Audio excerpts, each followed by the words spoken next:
Thank you. The next item of business is consideration of business motion 22404 in the name of Graham Day on behalf of the Parliamentary Bureau. Could I ask any member who wishes to speak against the motion to say so? No one wishes to, so can I call on Graham Day to move the motion? So. Thank you very much. No members asked to speak on the motion. The question therefore is that motion 22404 be agreed. Are we all agreed? Yes. We are agreed. We're going to turn now to topical questions. Now, our first question today is from Mark MacDonald. Mr MacDonald. Thank you, Presiding Officer. To ask the Scottish Government what conditions it expects to be met to enable the easing of local restrictions in Aberdeen.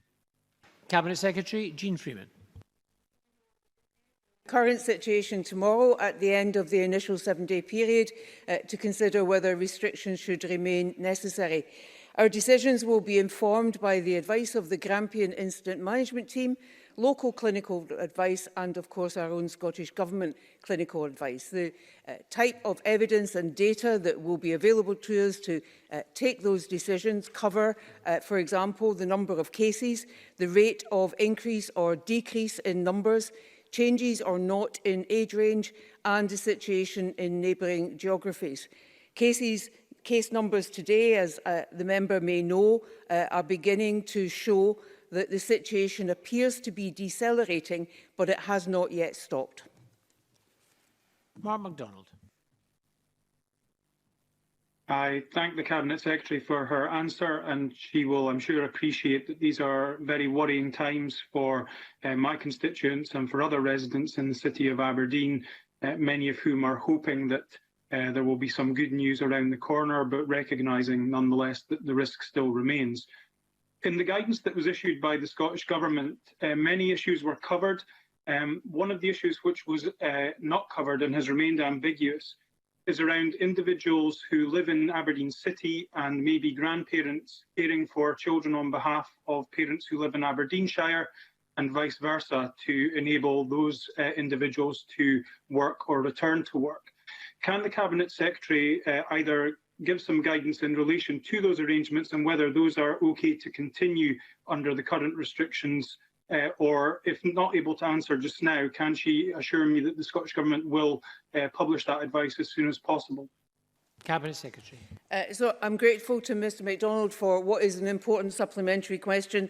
Rather than attempt to answer it in detail just now, I would undertake to provide Mr MacDonald with an answer today on the current situation, and then dependent on the decision that is taken tomorrow at the 7-day review period, that situation will either continue for another period or will be ended. But we will provide that answer to him today.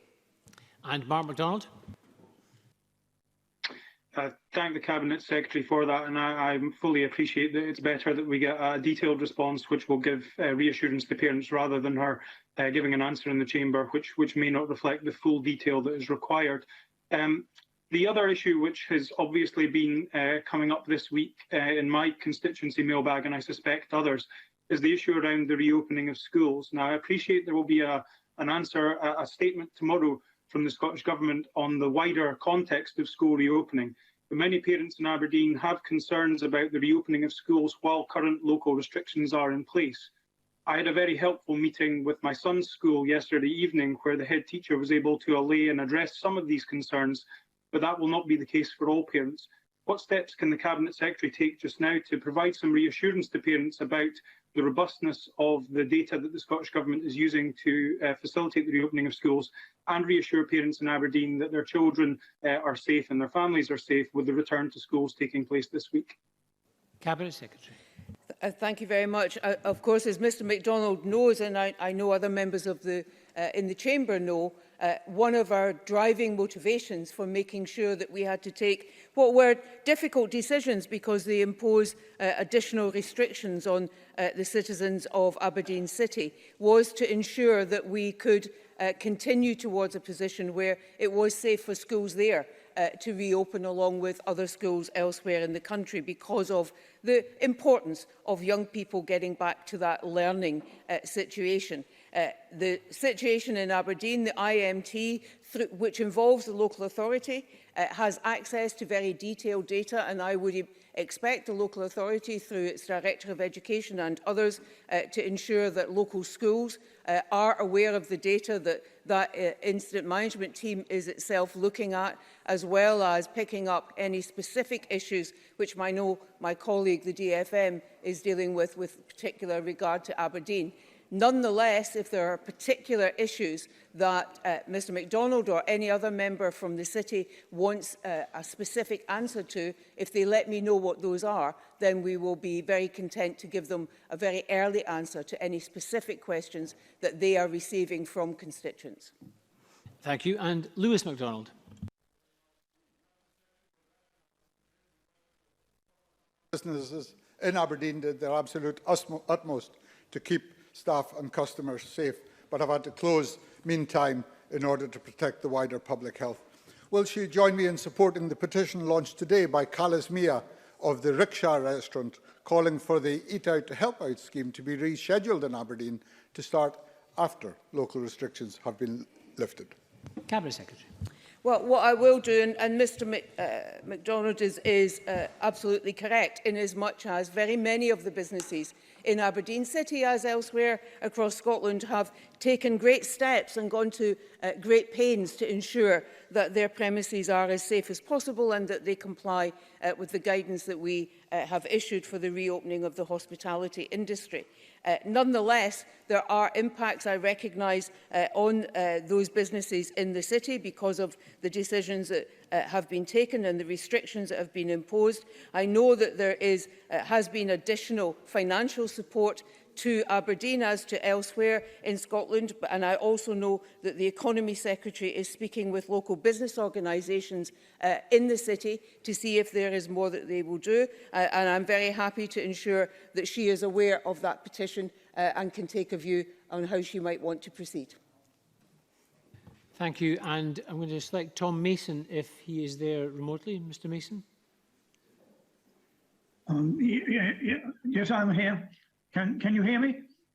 We can, Mr Mason. Thank you very much. Proceed. Okay. Thank you, Presiding Officer. Contact tracing is essential if we are to get back to any normality. Yet at the beginning of this outbreak, an Aberdeen bar had to proactively get in touch with contact tracers because nobody from the NHS had contacted them. Establishments were then given an apology after they were added to a list of premises linked to the outbreak without being told. This is on top of the report that only an additional 8 contact tracers were sent to the area. Can I ask the Minister how many contact tracers are working on this outbreak? And of that number, how many were sent after the outbreak had started? Cabinet Secretary. So NHS Grampian has 97 trained contact tracers in the local area available to be used in this. And I think from the information that we see over the short period of time where the number of cases in Grampian have grown to 253, 165 associated with this cluster, 875 contacts and traced, and more being worked on from between the reporting period yesterday and today, linked to the case numbers that I announced earlier for Grampian of 27. We can see that that contact tracing operation is working very effectively. NHS Grampian also has received additional support from the National Contact Tracing Centre of 16 people in order to assist them, particularly over the weekend, when, of course, contact tracers who have been working on this outbreak considerably and with great effect need to take some time off in order to continue the work, because the case numbers and the complexity of this particular cluster is particularly challenging and has been growing. So at this point, I check this every day. We have sufficient contact tracers in Grampian. We have that additional support, and we are making sure that we have sufficient contact tracers for cases elsewhere in the country, particularly around the investigative work that is underway, looking at the 13 cases that are reported for Greater Glasgow and Clyde at this point. Thank you. And also joining us remotely, I hope, Maureen Watt.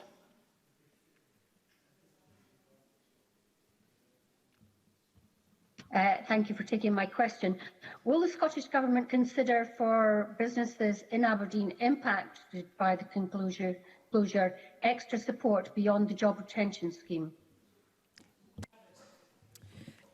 So, as I indicated earlier, the Scottish Government has already provided an estimated £62 million to retail, hospitality and leisure in Aberdeen City as part of COVID relief, and £28 million provided as at the 4th of August for small business support grants. But as I also said earlier, the Economy Secretary, Ms Hislop, has been in contact with local business organisations and engaging with local partners to make sure that we understand what additional impacts may have been brought about by the imposition of the additional restrictions, and whether or not there is more that we can do to support the affected businesses.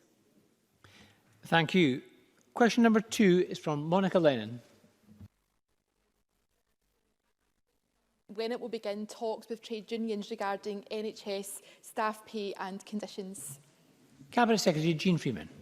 So, through the Scottish Terms and Conditions Committee, STAC as it is known, we've already begun to talk with NHS Scotland Agenda for Change trade union representatives about the approach to the pay deal for 21-22.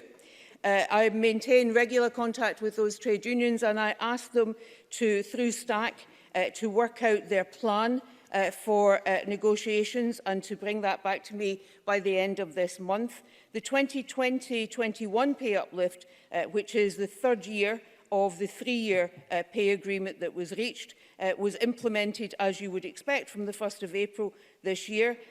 And so I'm looking forward now in the discussions that I've had with the trade unions and what comes back to me from STAC that we can begin the negotiations properly for the next round of pay talks. Monica Lennon. I thank the Cabinet Secretary for her response, but as recently as lunchtime today, trade unions are telling me that they still don't have enough clarity about where they stand, and if indeed you will get around the table with them to discuss pay. I think we all understand that clapping for healthcare workers doesn't pay their bills.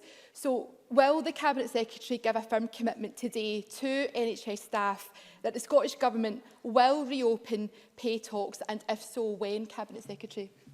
Cabinet Secretary.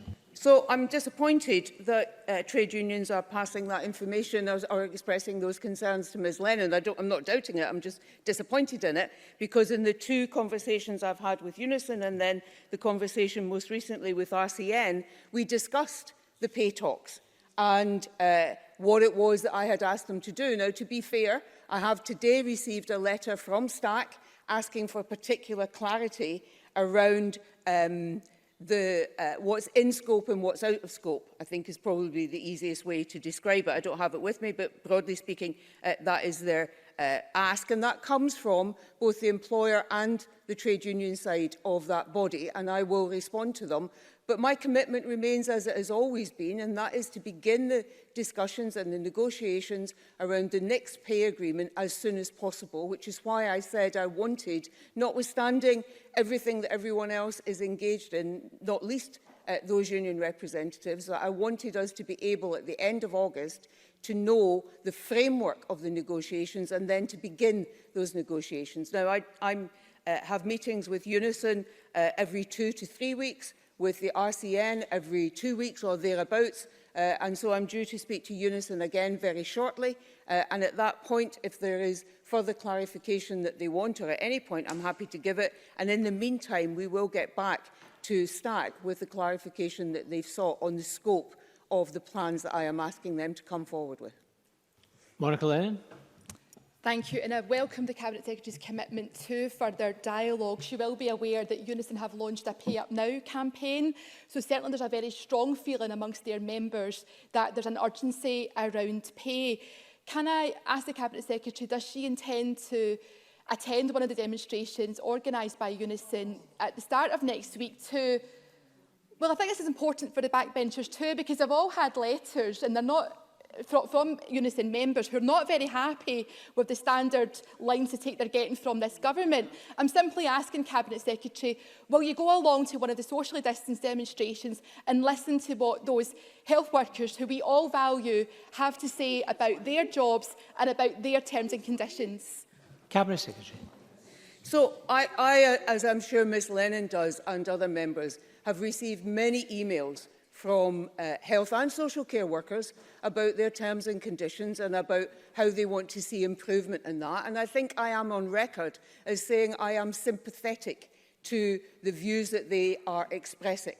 What I need to do, though, is go through the proper negotiating channels, Agenda for Change, which has stood us as in the health service in Scotland very good stead. It involves all the unions represented. I speak to them, as I've said earlier, go through those channels and conduct these negotiations properly.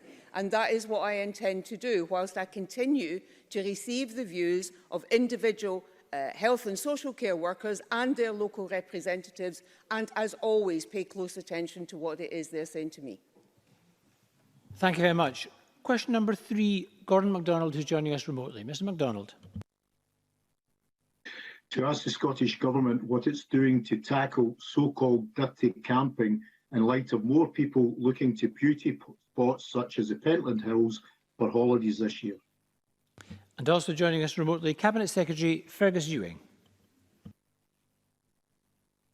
Thank you, Presiding Officer. Scotland's landscapes and indeed our national environment are amongst our most precious assets, and many people have been taking the opportunity to enjoy them and enjoy the outdoors, particularly after such a sustained period of lockdown. Most are doing so in a responsible fashion, both obeying the law and the terms of the Access Code. However, Presiding Officer, it's really unfortunate that a minority, I believe a small minority of people, are spoiling this for others by endangering themselves, local communities and the environment.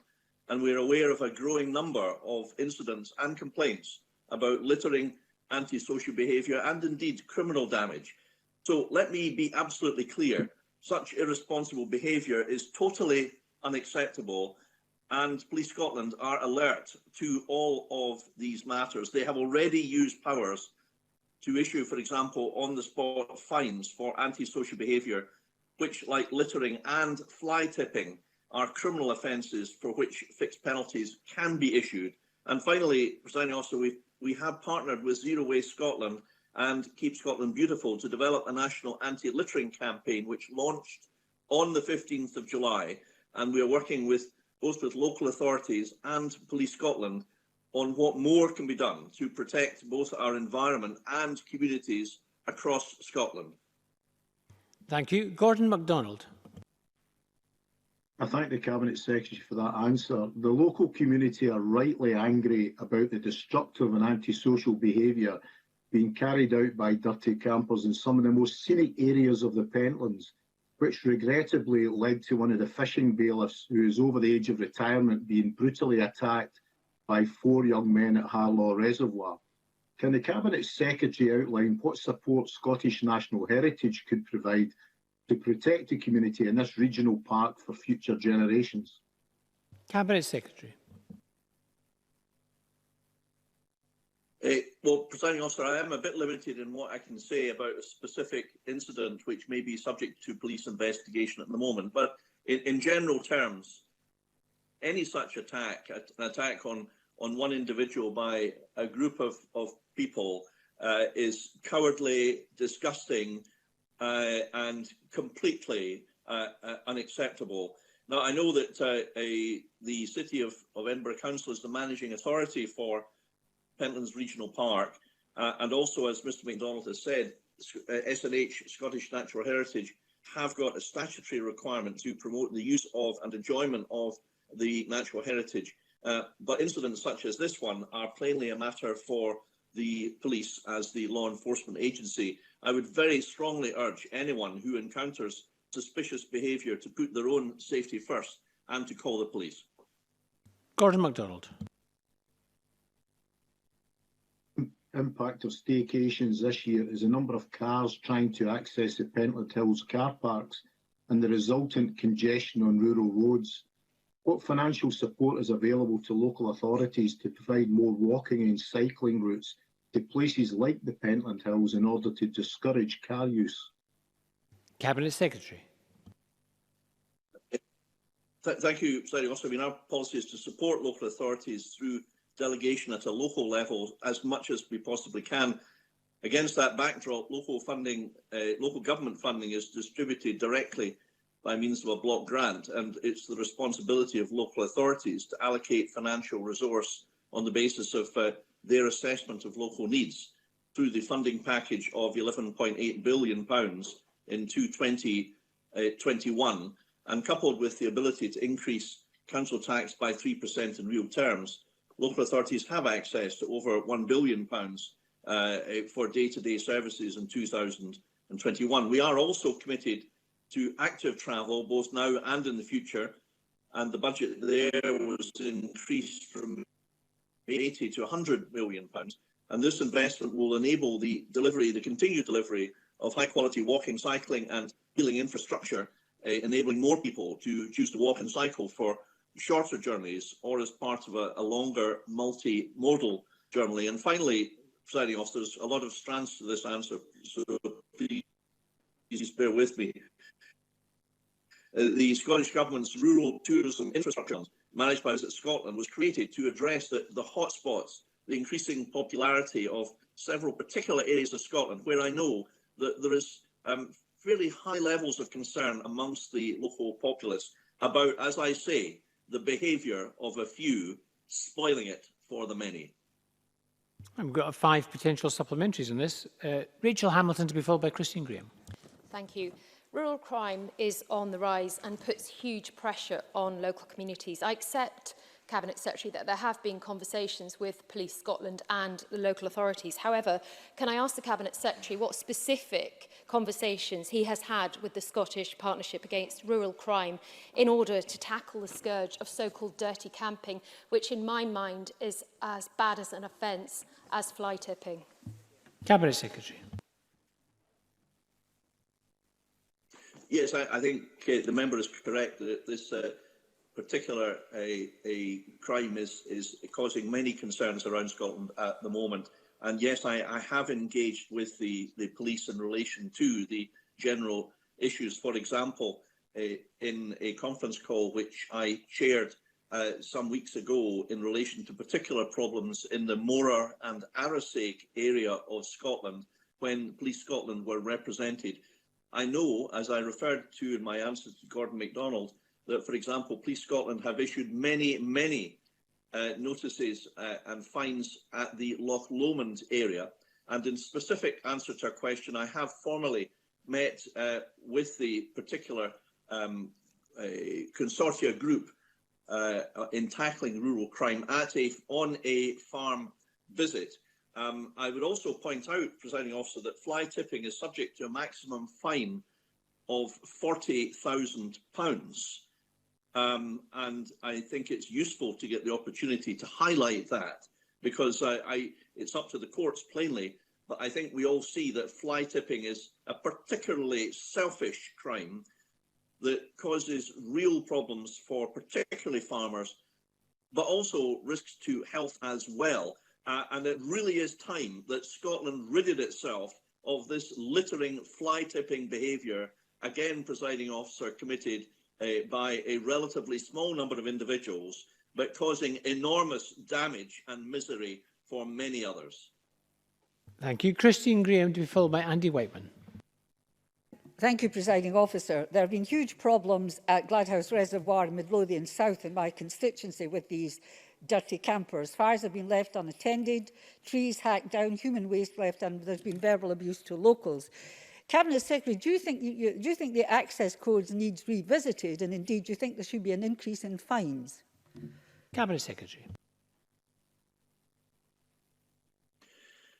Well, we have increased fines for littering, Presiding Officer. The spot fine has been increased from £50 to £80, I think, a few years back. I mentioned the fly tipping fine of £40,000, but Christine Graham is quite right. And, you know, I and other ministers have received many complaints about dirty camping, about fly tipping and other types of behaviour. I should say that as well as the fixed penalty of £80 for littering, if prosecuted, the fine can be £2,500.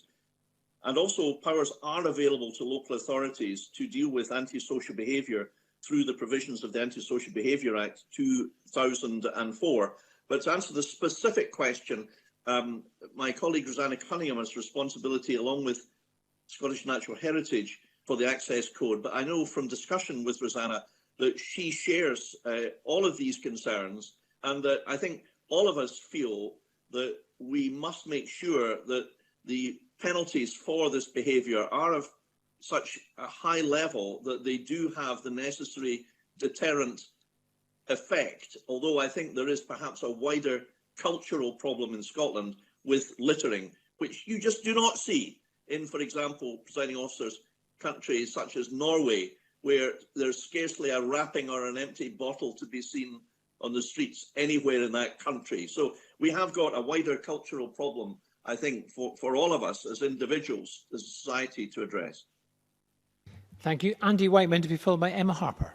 Thanks, Presiding Officer. I note that the question from Mr MacDonald wisely uses the term dirty camping, but the media has been widely using the term wild camping. Now, I'm sure the Cabinet Secretary will agree with me that wild camping, which takes place well away from the public highway, is substantially carried out responsibly. These freedoms are of long standing in Scotland and should be upheld. And does he agree with me that nothing should be done to inhibit the freedoms of genuine wild campers able to continue to enjoy the countryside responsibly? Cabinet Secretary. Yes, I think Mr Whiteman makes a perfectly fair point. I don't think anyone would wish to see a move to make wild camping illegal. I mean, wild camping is simply camping out with permitted, regulated areas such as caravan sites and so on, and it's part of human freedom. It's part of people's enjoyment of the countryside.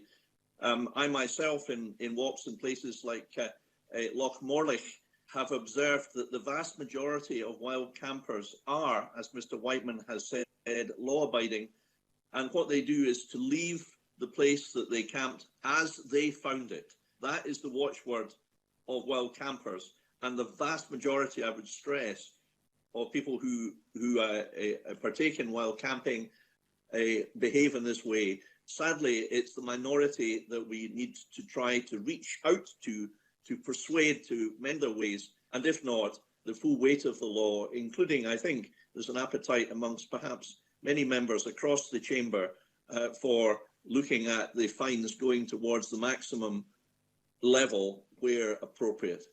And Emma Harper.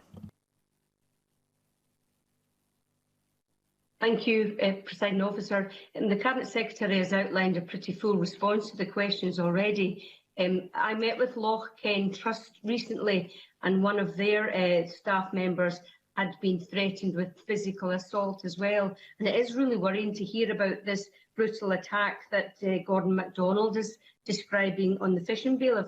So I'm wondering if the Cabinet Secretary would support any additional education that maybe the Scottish Government could provide, or other members, or like Police Scotland, to support training of community groups so that they can learn how to maybe de-escalate or deal with challenging behaviours. Is that something that could be looked at? Cabinet Secretary.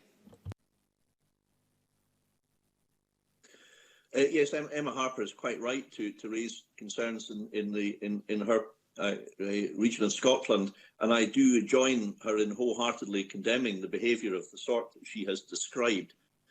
So far as training is concerned, I do think there's a role for increased training. I know that SNH is working with the Scottish Countryside Rangers Association and others towards that end. I know that Forest and Land Scotland have staff who are assisting in educating and informing people about how to behave. And there's a whole host of people who carry out this sort of work day and daily, for whose efforts we should all be very grateful. But I do agree with Emma Harper, Presiding Officer, that I think more can be done to train more people to do this, because plainly the response at the moment from all the agencies, although substantial, is not sufficient to deal with the problems that we are sadly seeing from a small minority in this country. Thank you very much. Now, I'm conscious that there are 3 members, John Scott, Neil Findlay and Finlay Carson, who'd also like to ask questions, but I'm afraid we've already run more than 10 minutes over. Members, hopefully we'll get another opportunity, possibly at First Minister's questions or at Minister's questions later this afternoon, to ask questions. So we're going to move on to the next item of business.